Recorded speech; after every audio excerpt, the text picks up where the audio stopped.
Ay, magandang gabi po, no? Ngayon ay alas 10:15 ng gabi at May 1, Labor Day sa Pilipinas at most of other nations are also celebrating their Labor Day on May 1. So, ang pinakamahalaga ko kung bakit ako ngayon nagbablog ay yung katotohanan na dapat nating bigyan ng napakalaking papel ang ating paggawa. Ang mga manggagawa po, sila po ang pwede nating sabihin na backbone of our nation. Kasi kung walang manggagawa po, ay sigurado ako walang magsasaka. Kasi walang hindi binibigyan ng pabor ang mga manggagawa. Wala ring magmamaneho ng ating sasakyan kasi hindi nabigyan ng magandang welfare ang ating mga driver na manggagawa. Ang mga manggagawa ng mga teacher ay hindi nabibigyan ng magandang sweldo kahit na overloaded na sila sa trabaho nila. Ang problema pa naman sa mga teacher natin, mga manggagawa na yan ay sila pa naman po ang pundasyon ng magiging kinabukasan ng mga kabataan natin at ang kabataan naman natin ay siyang magiging kinabukasan ng ating bayan. So magandang gabi sa lahat, no? Kaya napakalaking bahagi sa akin ang tinatawag na sa aking bahagi sa aking puso ang mga manggagawa. Tatay ko po manggagawa. Dati po siya security guard. So lahat ng security guard dito ay aking binabati. Mga manggagawa rin po kayo na kailangan din bibigyan din ng kalinga ng ating pamahalaan kung paano. Ang ating mga di opisina, nag-opisina ng mga kahit clerk lang o ano, kahit yung CPA na nag-opisina, engineer na nag-opisina, ang lalo pang hindi ko maintindihan kung bakit yung mga manggagawang mga engineer sa DPWH, napakarami po nila dyan na hanggang ngayon ay hindi po sila regular employees. Ibig sabihin, ako po ay nananawagan para sa lahat ng magagawa para naman lahat ng magagawa ay hindi naman at hindi naman sila nabigyan ng tama na atensyon ng ating pamahalaan. Mula pa noon sa panahon ng pinakaunang presidente. Sabagay, hindi ko kinokonsidera na sa panahon ni Aguinaldo ay mga manggagawa kasi ang manggagawa na formal ay nagsimula lamang sa panahon ng Amerikano. Nung nakuha na ng Amerikano, 1902 yung Pilipinas, o 1900 hanggat sa ngayon namana ng salinlahi na. Ang tingin lahat ng mga tao sa mga manggagawa, pag sisildohan ka, manggagawa ka lang. So ang tingin ng mga tao sa mga manggagawa ay napakababa ng dignidad.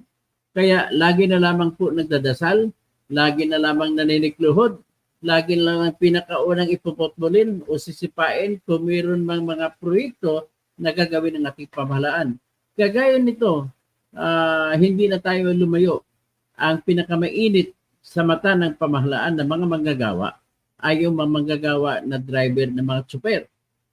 At alam naman ni Bongbong Marcos yan na kapag sinara mo yung mga tinanggalan mo ng prangkisa, yung ilang libo, mga mahigit 10,000 yan, ibig sabihin 10,000 rin po na mga tao ang tinanggalan ni BBM ng trabaho. Akala ko ba na yung mensahe mo, kailangan inutusan mo yung kongreso ng mga kasapi mo na gumawa kayo ng batas na magpapalago ng trabaho. Pero ito, may trabaho na, may sistema ng trabaho, pagandahin mo lang para matanggal yung usok sa hangin, palitan mo lang ng makina na electric o di kaya hybrid, ay ayos na. Kung ang inyong purpose ay palinisin ang hangin, ikano lang kasimple solusyon, bakit pa gumawa ng batas? Ang problema kasi ang baba po ng tingin ninyo sa dignidad ng manggagawa. Ang tatay ko po, nung siya photographer lamang siya, naging driver din siya sa tricycle, naging farmer din siya, naging driver siya ng mga traktura para magsasaka, para makarastilyo ang tawag sa amin. At tapos ang mga sapir, mga manggagawa sapir, walang formal na organisasyon yan. May mga Sa aeroplano din, sa airport, may makikita ka kung ang mga trabahante diyan na tatawagin mo mga portero. Hindi kayo mga trabahador nagkakarga, nag-alat samba sa buhay nila. Kung may pasahero na lalabas at pagpahingi ng tulong nila, saka pa lamang sila bibigyan ng kikita. Ang kita nila pag official na pamamaraan, ticket-ticket, kukunti. Pero umaasa sila, ako mahilig pa naman ako magbigay ng tip pag may mga taga-court at taga-airport, pagpasok ko at may nagpusang loob, bibigyan ko talaga tag 100 yan. Pag ako naman pumasok, dadaan po ako sa mga screening ng tinatawag na mga x-ray. O naawa din ako kasi mababa din ang sweldo. Nagkausap ko kasi ng mga empleyado ng Office of Transport Sector na transport OTS, Transport Service. Yan sila po nagbabantay sa mga screening, sa mga x-ray. Mas mababa pa sa minimum ang binabayad sa kanila. Ngayon, so nakausap ko sila kaya I made it a point that whenever I go to the airport and fly a plane, lahat sila binibilang ko. Binibigyan ko po sila ng tag 100 pesos. Sinisiguro ko, yan ang advocacy ko. Kapag lilipad po ako ng aeroplano, iniisip ko na, mga 20 sila lahat doon. So, gumagawa na ako, nagpapalit na ako tag 100. Para pagtawid ng aking bag, although, dahil sa ganun ang ginagawa ko, kilalang kilala na ako sa airport. Dahil kilalang kilala na ako, hindi na ako nagdadalawang isip, kuha lahat ng bag sa akin. Hindi ko naman hiningi sa kanila yon. Wala naman ako hiningi kapalit sa kanila. Ganun po ang tingin ko sa mga manggagawa. Tapos, ang tatay ko manggagawa. Tatay ko po ang gumawa ng aming bahay. Kasi kartero din siya. Maliban pa sa akantero pala. Kantero ba yung tawag yan? Yung marunong siya sa hollow block, gumawa siya ng hollow block. Kasi nga, ang nanay ko naman, nagkonsyal nga sa bayan namin, pero hindi naman kurap, kaya wala kami kita. Nagsimula ang nanay ko, konsihal ng aming bayan. Natapos siya ng konsihal after 10 years. Ang aming bahay hindi pa rin tapos. Inalok siya ng mga supplier ng pera para panalunin sa mga kontrata, hindi siya nagtatanggap. Fair and square, talagang idinaan niya sa public bidding ang lahat.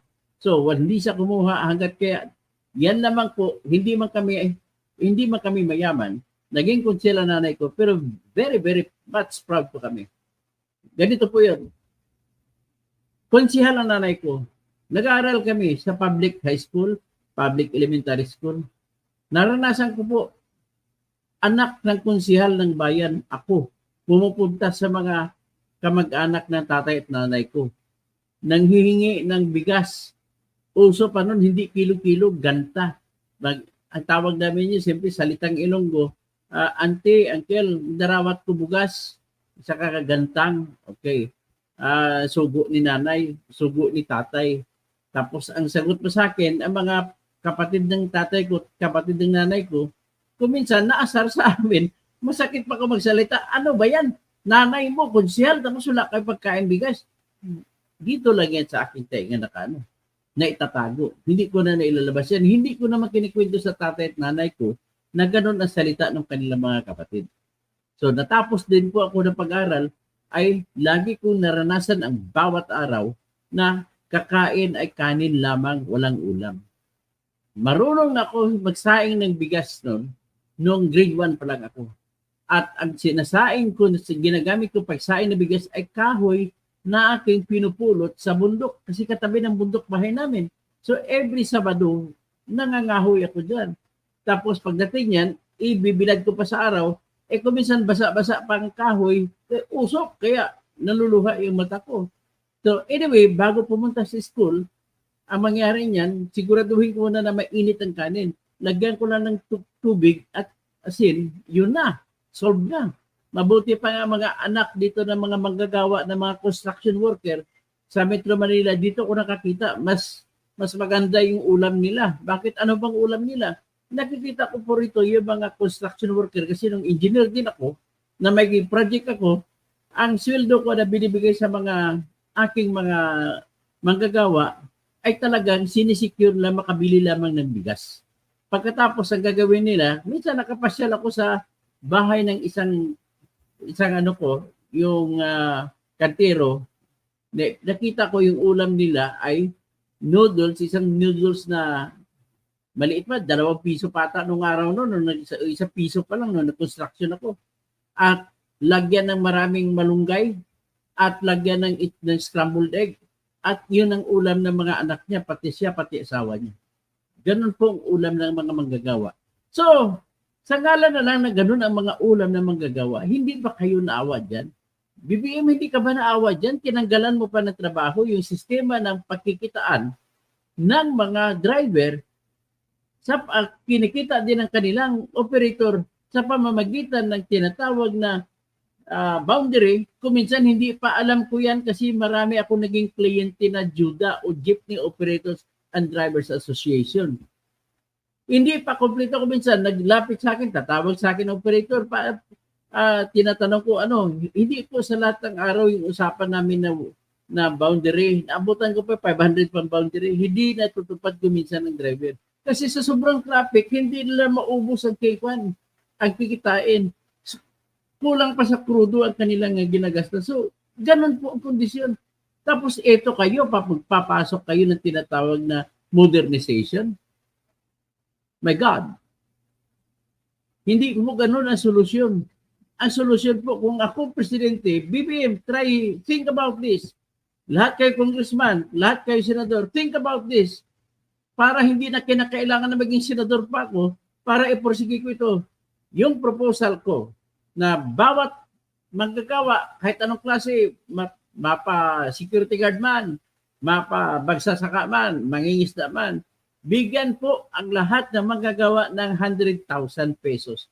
Libre yan, wala nang balik. Tapos, pero bago ang kondisyon yan, ano ang naisip nilang negosyo, anong naisip ng trabaho, tuturuan sila sa pagpatakbo ng pera. At tuturuan sila bigyan ng assistance ng pamahalaan kung saan sila pwede magbenta. At kailangan ang pamahalaan ay ready kung mga isda o pagkain ay ready maghanda ng isang warehouse o di ka food terminal sa bawat region na maglalagay ng mga freezer para kung sa mga isda. Kung para sa karne, freezer din. Dapat ganoon ang gagawin natin. Doon na tayo magpo-focus. Kasi kung ang lahat magagawa, mabibigyan mo ng pagkakataon na mamimili kung anong gusto nilang gagawin, that's the time that you can call now that your country is progressing into what you can call as a first world country. If your country is people by people who are not employees but employers, then you are very sure that your country is so great. And if that is so, then you are independent and you will not rely on the help of China, the help of America, and the help of Germany, and the help of Spain, help of France, Canada, or Australia. Ganun po ang naisip ko dyan. Kaya lahat ng manggagawa po, additionally, kapag may self-engine, self-earning ang mga ang mga Pilipino, mga manggagawa, at marunong sila magnegosyo, tuturuan sila sa financial matters, kung paano mag-handle, matuturuan ko kung saan makautang, paano umutang, lahat yan ituro sa kanila. At dapat, kung hindi lang ituro, may itayo din mga opisina na walang ginagawa kundi mag-assist sa lahat na nagninegosyo. Tapos tanggalin na muna yung business permit na yan at saka mayor's permit, tanggalin na muna yan.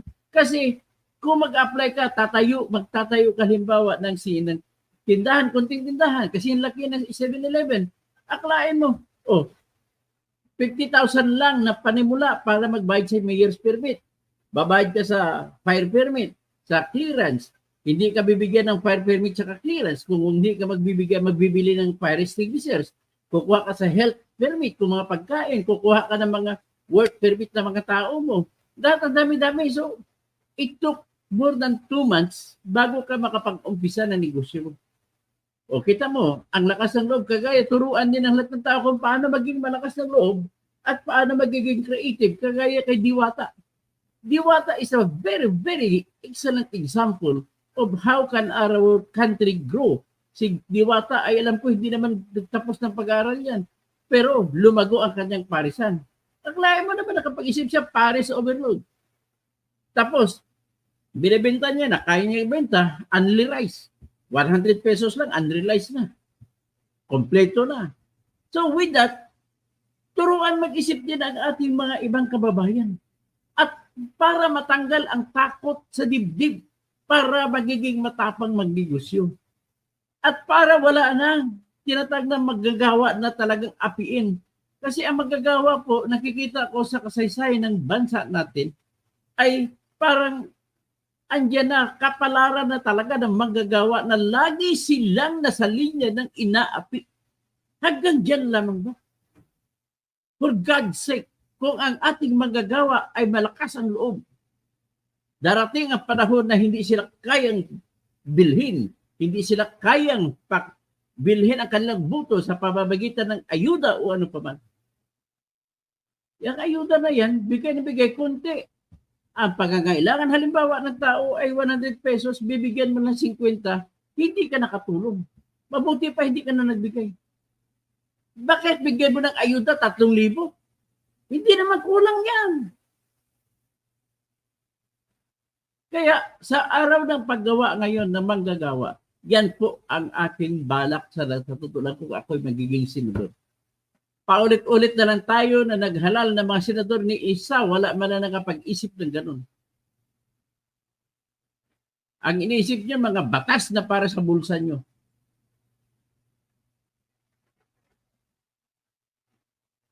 Kaya tingnan nyo, mga pamangkin ko na naging nurse, mangibang bayan. Kasi bakit? Pag umasa sila sa pagiging empleyado dito sa Pilipinas, parang experience na lang. O pag experience, ang baba pa ng sweldo. O saan ka makakita? Yung anak namin, matatapos sa pag-aral, magkakaroon ng on-the-job training. Gastos pa ako. Kasi HRA bang gagraduate siya, saan ang sinasabi ng school na magkaroon ng OJT? Aba, sa Boracay, 1 week na OJT. O kailangan 33,000. Wala pang OJT ka, wala ka, hindi ka sinisweldohan. Hindi ginagamit ang batas na labor code doon. Sa labor code, bawal ka magpa-OJT na wala kang sweldo na 75% na sinisweldo ng minimum wage, no? Kaya sa totoo lang, itong minimum wage ay nakapagbibigay ng negative na epekto sa utak ng mga tao. Habol ka ng habol ng minimum wage. Ibig sabihin, hanggang dyan ka na lamang ba? Magluluhod ka pa? Pinapatay mo sarili mong dignidad? The best kind of work is if you work and you do not care about how much would you earn after the day of work. And you treat work not as work, but fun. Dapat yan ang isa-isip. Pero dito, presidente natin, pinipilit pa rin. Dapat, anong klase? Hindi ko makita yung logic. Bakit pilitin mo sila na magsama sa isang korporasyon o kooperatiba? Para lamang lilinis ang hangin? Ang nakita ko talaga dyan, na gusto nyo tanggalin, ay yung karapatan sa pag-strike na hindi mag-strike na ang mga drivers. Kaya paano mag-strike ngayon sila kung korporasyon na sila? Kaya dapat ang driver natin, turuan magnegosyo. Pwede ba, sa sektor ng mga driver operator, anong negosyo pwede maisip mo? Sige nga, para, gusto nila manatili maging driver. Di, tulungan mo sila na magkaroon sila ng kapital at na makapagpatayo sila ng auto supply nila. Para lahat ng pyesa na pangangailangan ng kanilang sasakyan ay diyan na sila, bakas-bakas sila. Ano ba yung bakas? Sila contribute sila. Tapos may i-appoint sila, may i-hire sila na manager. Para, yung iba, siyempre, kung minsan, kung ano na pupusuan mo na gagawin, yun gagawin kahit mahirap, gusto mong gagawin at gagawin mo. So ngayon, may iba na mga, siyempre, anak nila pwede na swelduhan na sila magpapatakbo ng negosyo na tinatawag na auto supply. At dahil ang ikot-ikutan yung jeep, mayroong mga stasyon yan, ikutan na kumakain sila. Pagkain sila, kakain sila ngayon sa restaurant nila. Sila rin may-ari ng restaurant. Bakit hindi ituro yan? Tapos sila rin, meron sila negosyo na gagawa ng mga baterya nila. May mekaniko din sila. May paglubago-lago pa sila, magpatayo sila ng kanilang sariling gasolinahan. Eh kung mag-electric vehicle kayo, magpatayo kayo sa inyo ng electric charging station. Grabe, bibigay kayo ayuda, kulang-kulang, hindi makakabuhay. Saan nga makakita? 4 piece. Bigyan mo 3,000. Isang buong pamilya, 3,000. Anong makagawa niyan? Ginagawa niyo pa lalong nakakahiya ay mga taong tumatanggap ng 3,000. Mahirap na nga. Ginagawa niyo lalong obvious. Yung binibigyan nyo 3,000, gagawa naman kayo ng batas AX. Assistance to Individuals in Crisis Situation. Bibigyan nyo ng ayuda, para magiging solid na voter ninyo. Nag-agawa ng congressman at saka mayor at kagobernador kung sino magbibigay ng ayuda. Kasi ang inisip nila, pera ng gobyerno, pinamimigay nila yung boto, yung mga botante na binigyan nila ng ayuda, mag-iisip kayo sa kanila nang galing. Gaya ng ginagawa ni Romualdez. Dala-dala siya ng mga congressmen, pumunta sa Agusan. Aba, sila yung pinupuri. Pera ng gobyerno. Punta siya sa La Trinidad, Benguet. Aba, siya pinupuri. Kala mo sa kanyang perang bulsa nang galing. Ginawa pa siyang adopted son of La Trinidad, Benguet. Tapos, sa sunod na probinsya naman, pupunta naman kayo. Ito nga si Sandro Marcos, pumunta doon sa kanyang distrito, sa Ilocos, First District, nabigay na mga assistance. Aba, pasalamat naman yung mga Ilocano ron. Pasalamat sila. Ang galing-galing ni Sandro Marcos. Pera naman ng gobyerno yan. Yan ang sinasabi ko dyan. Hindi kayo nag-iisip, ang lagi niyong iniisip mga politiko kayo kung paano tatabo bulsa nyo at iniisip ninyo na kailangan ang mga ang mga laylayan sa lipunan ay kailangan hindi aakyat ang kanilang buhay para manatili silang aasa sa mga politiko. Ganun ang yung common interest dyan. Yung akap na yan, 5K, 60. Wala, 5K kada buwan, walang, ay naks. Ang problema, kagaya sa Davao del Norte, pinapapirmahan 10,000 ang tinanggap, pero ibabalik ng 9,000. Oh, nang nireklamo ng grupo, ng ibang mga mayor sa grupo ni Gobernador Edwin Hubahib, ginawa ng paraan, masuspindi yung gobernador. Ngayon, ang mayor naman ng Panabo ang sususpendihin. Ang problema naman kasi ito sa mga mayor at gobyerno na nagreklamo, sila rin may kaso din iba. Yan ang pinaka-problema.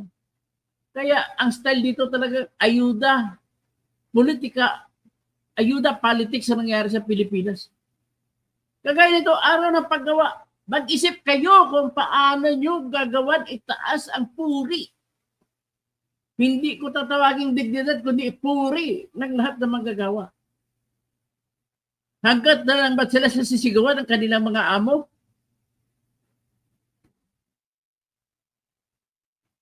Tapos, sa totoo lang, parang nakakahiya pa mag-legislate kayo ng minimum wage. Sobrang nakakahiya yan. O, tingnan mo ito, sa SWS, babasahin ko lang ang sinabi ng SWS.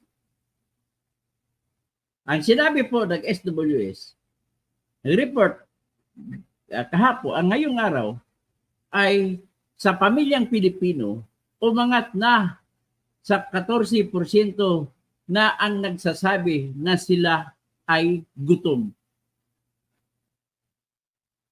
Dalawang uri ang taong gutom na nagsabi sila gutom. Walang makain at yung iba talagang walang-wala. Ano ang 14%? Sa bansa natin ngayon, meron tayong 110 million Pilipinos. Ang 10% ng 100 million is 10 million. Ang 4% ng 100 million is 4 million. So 14 million plus 1.4 million, that is 15.4 million na Pilipino ang gutom. At ang pinakamataas na porsyento sa nagutom ay sa Metro Manila, 19%. Ito po ay nagsasalamin na failure ang ating sistema. Hindi ko naman blame ito kay Bongbong Marcos kasi pati kay Duterte, pati kay Marcos, pati kahit sa Aquino na rehimen, sama-sama na ito, kabuuan na ito kung bakit ganun. Pero siyempre, panahon ni Bongbong Marcos to, sa kanya masisisi ito. Pero mo, pag sinabi mo 14% sa bawat 10 Pilipino, ay isa't kalahating Pilipino ang gutom. Ano ibig sabihin yan? Successful ba si BBM? Hindi.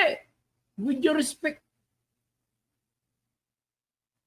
Noong December, natapos sa December 2023, ang gutom ay 12.6%. Ibig sabihin, 12 million plus 0.6. So, nasa 13 million times 4. So, nasa 14 million lahat ang gutom hanggang ng December. Pero sa ngayon, 15.4 million na. 2 months later or 3 months from now, yung 15.4 magiging ano na yan? Magiging 16% na yan. Yan po. Ito po yung totoong sukatan kung failure o hindi ang isang rehimen. At dahil dito, failure ang isang rehimen. I-research ka natin dito kung ano ang hunger rate sa panahon ni Duterte.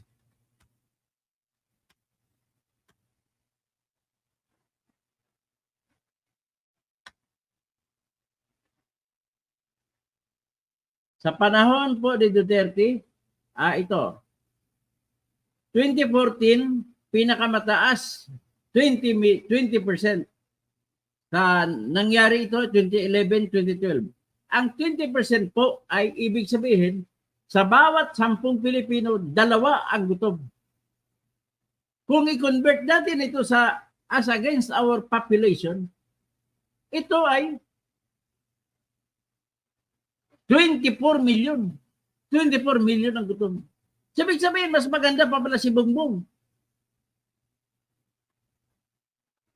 Noong 2019, napababa ni Duterte, nagiging 9.3% na lang. Ibig sabihin, 9,300,000 plus 900,000, so 10 million, 10.5 million.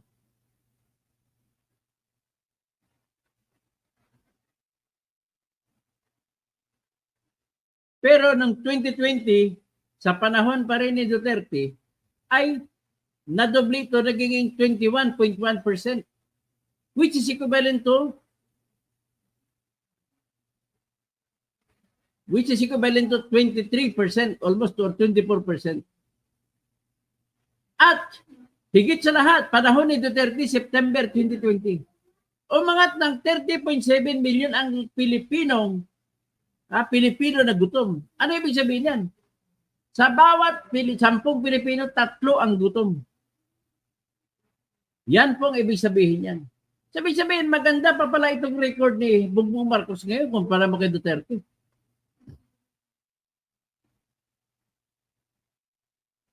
Pero kahit maganda pa, masama pa rin niya kasi may gutom. Ganun lamang argumento dyan. Tapos sabihin nito, si Sara Duterte may gana pa sa magsalita. Pinagdadasal ko ang mga magagawang Pilipino para sila ay maging matagumpay at maging malaman ang kanilang bulsa. Ayun, otot mo Sara. Pakyut-kyut ka lang ng pakyut. Gusto mo lang confidential fund. Pag ikaw maging presidente, ubos ang confidential fund. Babalik na naman ang patayan.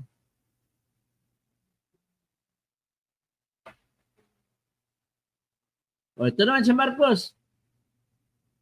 Anong mensahe niya sa Labor Day? Inutusan niya ang Kongreso na maggawa ng bagong trabaho. Akala niya ganun kabilis, kadali magagawa ng trabaho. Paano? Ngayon, sabi niya, magsagawa kayo ng batas na kung saan ang edukasyon natin ay baguhin. Na ang mga kurso na kukunin o i-alok sa mga estudyante ay yung mga kurso na magagamit ng mga korporasyon. Aba, na korporasyon ka naman, akala ko tuturuan mo paano magnegosyo mga ito. Designed or fated. May fate na sila. Kanilang fate nila is for them to be employees forever. Yan. Yan ang ating yan ang ating dispensasyon ng Pangulo. Gusto ko lang ipakita sa inyo to, yung ayuda politics ni Kwan. Sa likod nito si BBM pa rin eh. Ayuda politics na pinapatakbo ni Romualdez. Gusto kasi maging presidente, wala naman gusto makabuto na bubuto sa kanya. Ang pangit kasi ng mukha eh. Ayan, 23 congressman suportado, Serbisyo Caravan. Ang tawag ng Serbisyo Caravan, tapos pumunta sila sa nung isa last week sa Kwan, La Trinidad Benguet, Serbisyo Caravan din. O 300 million na ayuda pinamudmud. Akala mo pag bumudmud sila pang silang bida. O tingnan natin sa litrato kung sino yung kanila. Sino yung kasama sa pagmumudmud. O ito ang nakaupo sa unahan, yung mga congressman. Ang nakilala ko lang dito, sino ba ito? Si Yeda Romualdez na asawa ni Martin Romualdez. Tapos si Martin Romualdez. Kung sa kanan niya, si Elizalde ko ata o si Dong Gonzales. Tapos si Bong Revilla. Anong kinalaman ni Bong Revilla dito? Wala namang pera si Bong Revilla dito. Ba't niladala nyo? Ay, ayuda politics talaga. Tapos, sinasabi ko sa inyo, dapat gumawa kayo ng diskarte. Hindi pwede po gagawin yung korporasyon ang mga jeep sapagkat labag po yan sa konstitusyon. Ano ang eksaktong proviso ng konstitusyon na nagbabawal yan? Ano? Article 3, Section 3. At Article 13, Section 3, tsaka Article 3, Section 8. O, basahin natin. Section 3. Para makita ninyo.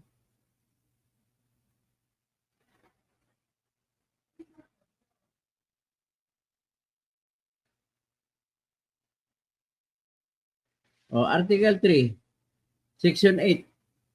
Kung makita niyo, babasahin ko Section 8, the right of the people, including those employed in the public and private sectors, to form unions, associations, or societies for purposes that contrary to law shall not be abridged. Ang karapatan sa pagbuo ng organisasyon ay hindi pwedeng gawan ng batas na malalabag yan. At ang the right to form association ay kasama din dyan ang right na hindi na mag-organize. Karapatan ng tao na mga driver na hindi sasali sa anumang mga organisasyon. Tingnan natin ngayon yung Article 13, Section 3.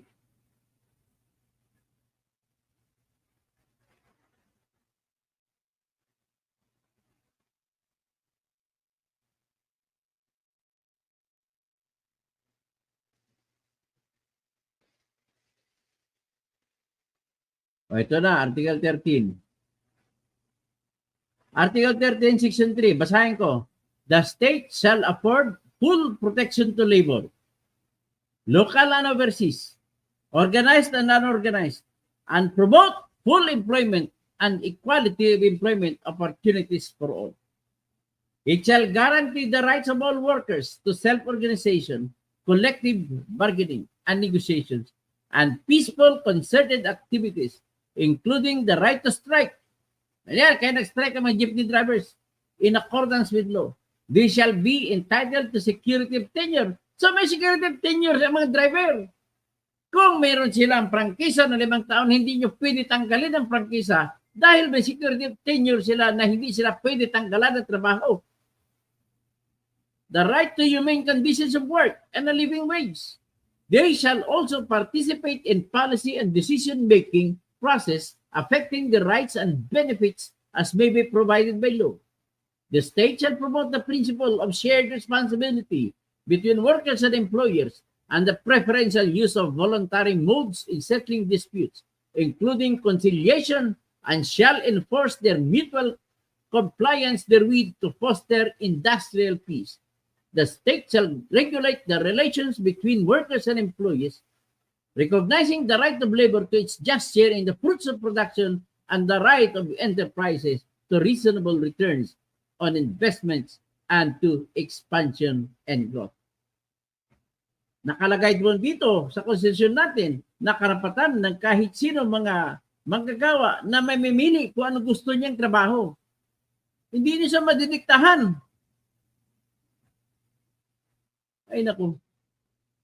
So, gayon, ano ang ginawa nito mga panahon ni Duterte? Nagsagawa sila ng batas na Republic Act 11659 na binawalan na ngayon ang individuals o mga tao na mabibigyan ng prangkisa ng jeep.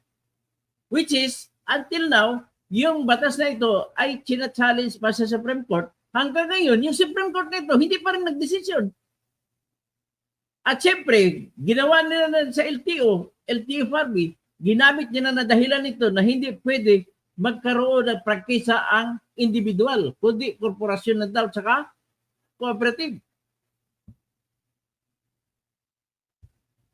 Tapos, ang disenyo ninyo, pwersahin nyo sila na nakukuha ng mga jeep na hindi naman jeep.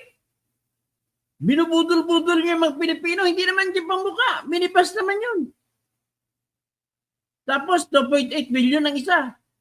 38 ang nag-avail. Sinubukan nila. Ngayon, yung 38 na korporasyon na yun, ng mga driver, ay hindi na makabayad. Libatado na yun. At yung mga nangyari ng mga driver sa Iloilo, mga operator, nag-consolidate sila. Pagkatapos na mag-consolidate, nilipat ang prangkisa sa korporasyon nila. Pagtapos doon, sinabihan sa korporasyon nila na isuko yung kanilang sakyan para ipabiyahe. Mantakin mo, siyempre, ayaw nila, gusto na bakit isuko? Kailangan na may biyahe lang naman ito, kami magpapatakbo. Pero anong ginawa? Pinahuli pa sa pulis, kinasuhan ng tinatawag na kidnapping. So ganun po nangyari. Ay, saan pa matutungo ang bansa natin na ito?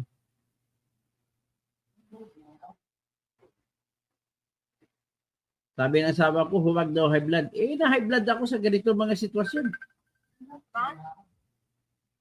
Dako naman tayo ngayon sa isa pang laborer naman ito. Grupo, isang hanay ng mga laborer na sa mga hanay ng mga nagtatrabaho sa PDEA. Pag-usapan natin si Jonathan Morales. Na isang hamak na PO3 nang nagtatrabaho siya sa pulis at lumipat sa PDEA at siya yung naging masigasig. Ang una niyang problema na naging problema sa PDEA ay ganito, meron silang nahuli na Chinese at nagreklamo ata, kakampi si Kakdak, kakampi si Kakito Ochoa, kinasuhan pa sila ng extortion ng mga kanilang boss. Ang nangyari, nitong November na lang ng 2023 ay acquitted sila ni Jonathan. Ibig sabihin, dahil may kaso ka, ito mga bubo naman na congressman, may kaso yan, ngayon huwag niyo pakinggan yan. Dami pa nakikinig, may kaso yan, huwag niyo pakinggan yan. Alam niyo ba na acquitted? ito ba irresponsible nito si Congressman Barbers kung magsalita, may kaso, hindi mo ba alam na acquitted na? Bubo talaga ni Barbers ito ah. Kung magsalita kayo, magiging fair naman kayo sa tao. Fair kayo sa katotohanan.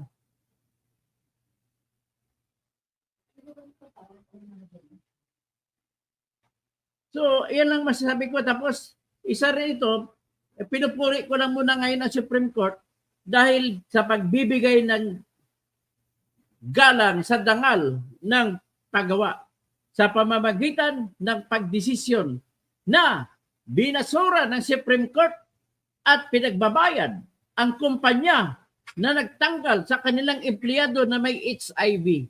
Sabi ng Supreme Court, bawal tanggalin sa trabaho ang inyong empleyado na may HIV. Bagkus, dapat nyo pang tulungan yan.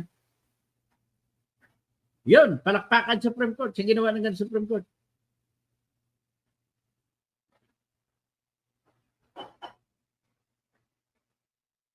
So, talagang hinailat ng Supreme Court, sabi niya sa Section 49A ng Republic Act 11166 o Philippine HIV and AIDS Policy Act ay bawal po sa mga employees na tanggalin sa trabaho kung ang basihan lamang ay kanyang status sa kanyang dahil may AIDS siya. Bawal na bawal po. So, yan po ang binigay galang ng Supreme Court sa ating mga lahing manggagawa. At ngayon, ang ating mga driver, sabi hanggang kanina, walang tulong na nanggaling sa Supreme Court. Kaya, itutuloy doon nila ang kanilang strike kasi hindi na sila pwede magbiyahe bukas. Ayan, tingnan natin ang mga magagawang mga drivers. Maraming tumulong sa kanila na mga estudyante at saka kasino para may makain. Nais kong i-upload sa aking screen ito mga manggagawang ito.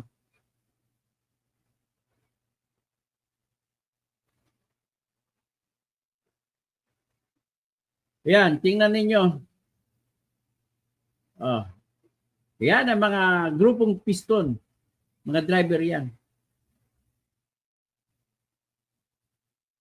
Yan, ang grupo na yan, matanda na yan, driver din yan.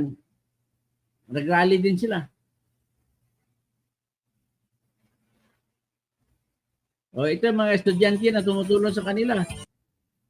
Sinabayan sila sa kanilang rally.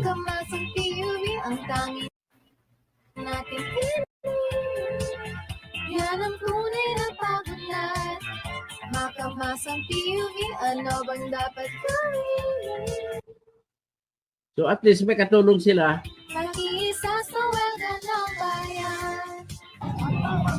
Tingnan natin ang iba. Ito pa sila. Kanina yan. Hanggang rally-rally na kayo, hindi naman kayo pinapakinggan ni Bongbong. O ito pa, ng grupong Manibela. Tingnan mo, organisado sila mag-rally. Oh. Ayan, organisado sila mag-rally. Ah.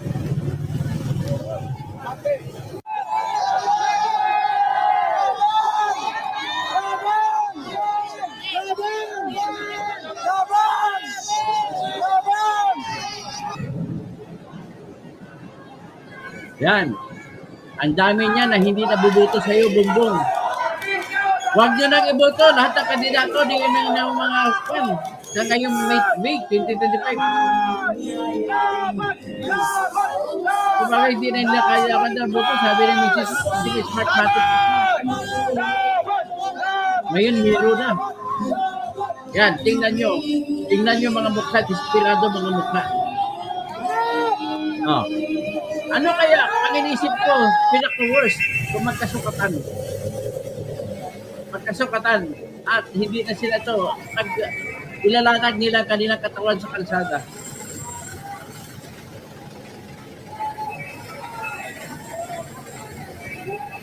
Ayan, tingnan ninyo.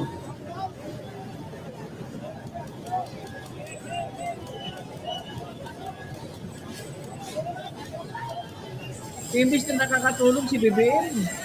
Pero tanggalan mo, mahigit 10,000 na trabaho, wala. Kasi hindi mo na i-renew mga yan. Ang solusyon naman niya, kung gusto patintay, palitan lang yan ng hybrid na makina. O di kaya, pautangin nyo sila ng electric vehicle.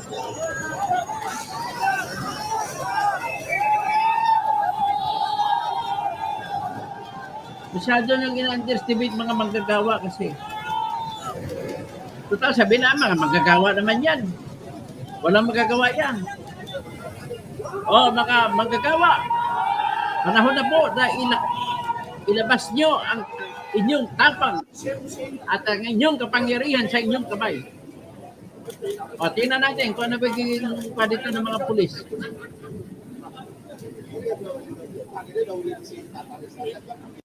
Inarangan ng mga pulis. Nais ko lang iklaro sa inyo, ang karapatan po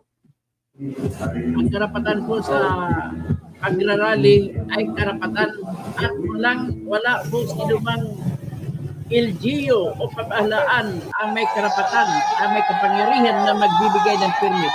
Kasi mismo na ang konstitusyon ang nagbibigay ng permit. Yan po ang desisyon sa kasong premises.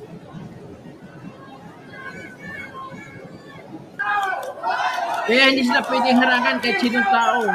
Mag-ayos na kung paano mag-ayos para walang gulo.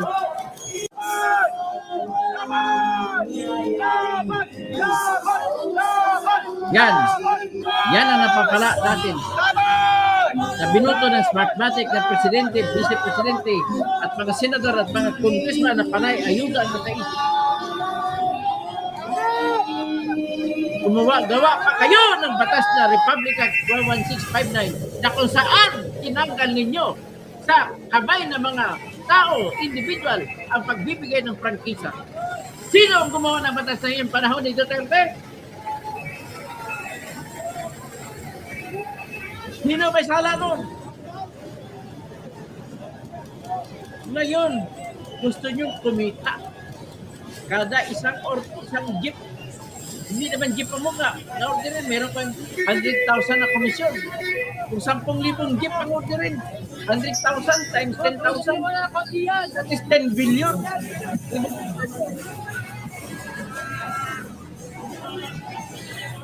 Grabe kayo. Hanggang saan ba tutungo yung bayan na to?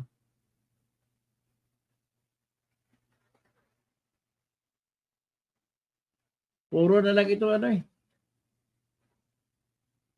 ito naman, manggagawa rin ito, mga hanay ng mga guro.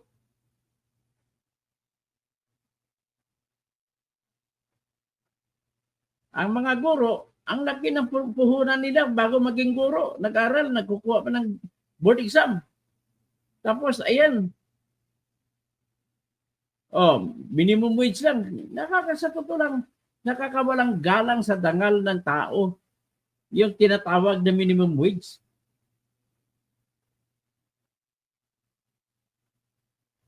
Ay, naku. Bakit hindi nalang hayaan na gumawa ng batas na ang isang kumpanya pag magpatayo, i-require siya na ang 50% ng kanyang kapital ay ipautang sa kanyang mga manggagawa. At sila doon maghatian at bahala na sila mag-usap kung magkano sweldo total. Ang manggagawa ay may-ari na rin ng kumpanya. Bibigyan ng tax break o wala nang bayad ng tax ang mga kumpanya na gusto ng ganong sistema.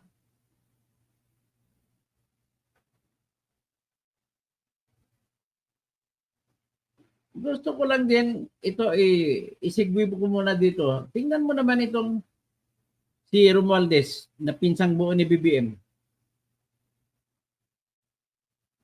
Si Romualdez, congressman siya ng Leyte. Ang daming mga tao gusto manalo congressman. Gumagasto ng milyones para mananalo. Si Romualdez, congressman siya ng pitong distrito. Bakit 7? Yung distrito niya, kada mamatay na congressman o di kayo aalis na congressman, siya rin ang caretaker congressman. Pero mo yung mga pidap niya, mga pork barrel, kukunin mo. Tingnan natin Ito, Romualdez. caretaker naman siya, pinakahuli. Yung 4th District ng Cavite na kung saan ang congressman dyan na si P.D. Barsaga ay namatay. Ginuha niya, siya naman ngayon ang caretaker. So nangyari, ang lahat ng pork barrel para sa 4th District ng Cavite, kuha na, takot na. Itatakbo kasi ng presidente ito eh. Kaya gusto niya lahat ng distrito siya congressman. Paano kaya yan? Pag bumoto sa kongreso, kasi siya caretaker, siya din ba bumoto para sa distrito na yon? O ano mga nakuha niya kongreso na distrito? Ang nakuha niya distrito, number 1, 7th District ng Cavite na inalisan ni Boying Remulla. Pero ang alam ko, nag-election na ito kasi maaga pa lang. Naging secretary ng Department of Justice si Boying. So, tanggal na yan. Sunod, ang Negros Oriental na 3rd District na kung saan tinanggal si Arnie Teves. Si Romualdez na rin ang caretaker. So, lahat dyan ng pork barrel sa Negros Oriental na 3rd District, kuha ni Romualdez. Tapos sa Palawan 3rd District, nung namatay si Edward Hagidorn, dahil siya naman ang caretaker, kuha lahat ng pork barrel ni Hagidorn. Tapos sa 6th District na Batangas, na inalisan ni Ralph Bricto sa Lipa City, dahil tinanggap niya ang pagtalaga sa kanya bilang Secretary ng Finance, ay iniwan niya. At nung iniwan niya, kuha na rin ni Romualdez. Kaya lahat ng mga pork barrel sa distrito ng 6th District, kanya na. Tapos sa 1st District ng Palawan, namatay si Congressman Edgardo Salbami. Namatay siya sa stroke. Kuha naman ni Romualdez. Ang lahat ng mga pork barrel dyan, kuha niya pa rin. Tapos sa Cavite 4th District, pagkamatay ni P.D. Barsaga, kuha na naman ni Romualdez. Ganon po kahakog kung sa Ilonggo pa. Ganon kasakin itong Romualdez na to. Pinsang buo ni Kanya, ni UBM. Okay, so let us now move to our next phase. Magpahinga muna tayo at may gagawin lang ako para mabuhay din tayo. Magandang gabi, BB!